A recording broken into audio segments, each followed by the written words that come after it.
Hi there, this is Simon, and I've got a review for the Wide Boy 64, which is an adapter slash development kit for the N64, which allowed you to play Game Boy and Game Boy Color games on your N64. This wasn't commercially released in stores, it was only available to development teams and magazine publications, as I believe.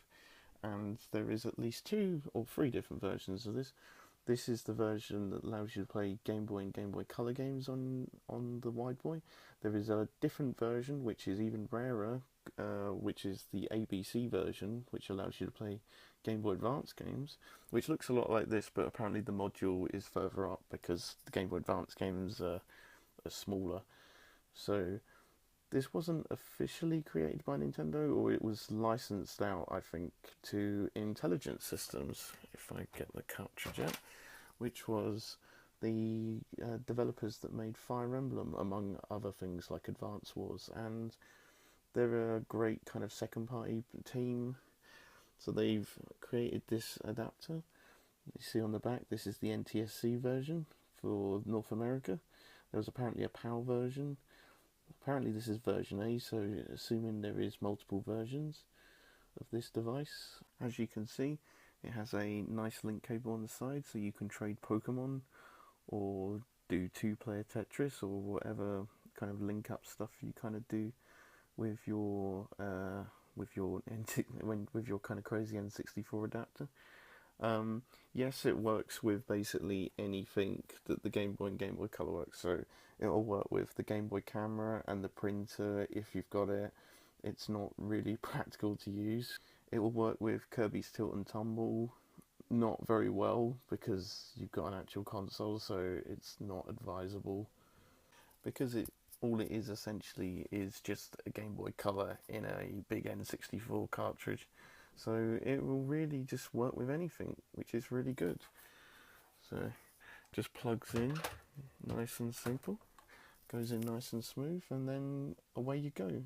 All it's using the N64 for is the video and the controller input. All the hardware's in the cartridge. On the controller front, it is, as you'd expect, D-pad to move, start is start, A and B are A and B, C button select, and the analog stick is to zoom in and out of the screen because the game has a Game Boy Color border around it, and it allows you to kind of zoom in, which is really cool.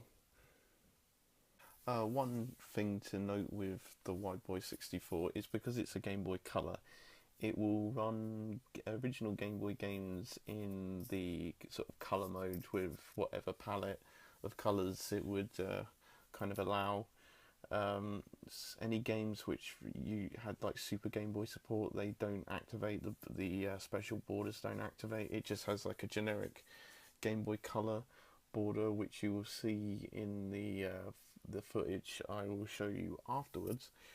And it's essentially it's very I suppose the only advantage it has over the Super Game Boy, for example, is that it can play Game Boy Color games, and there is a kind of popular misconception that the Super Game Boy could play Game Boy Color games, but it could only play original sort of grey cartridge and the kind of black cartridge Game Boy games.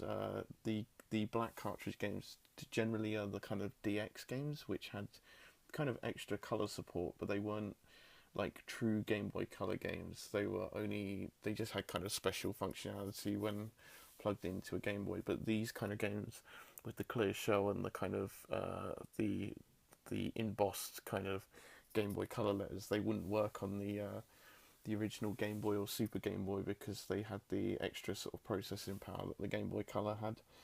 So it has that advantage, and it has the link cable, but the Super Game Boy 2 had a link cable which was only released in Japan for the Super Famicom. If you have a GameCube Game Boy player, then there isn't really a reason why you'd want this, apart from the fact it's kind of cool, but the Game Boy player can play Game Boy Advance games as well.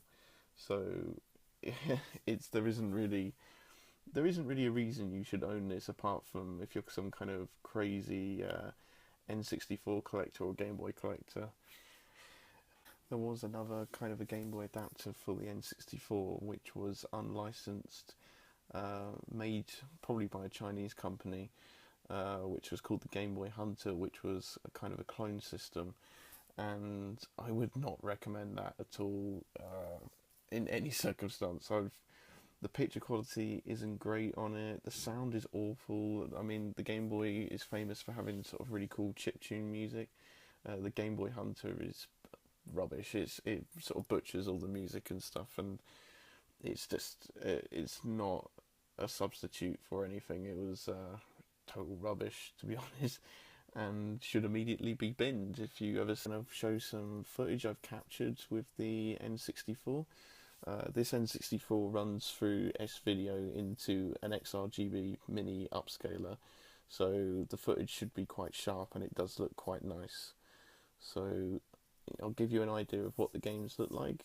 It's nothing particularly special, but it's kind of cool to see Game Boy games running on an N64. So thanks for watching, and I will show you some footage.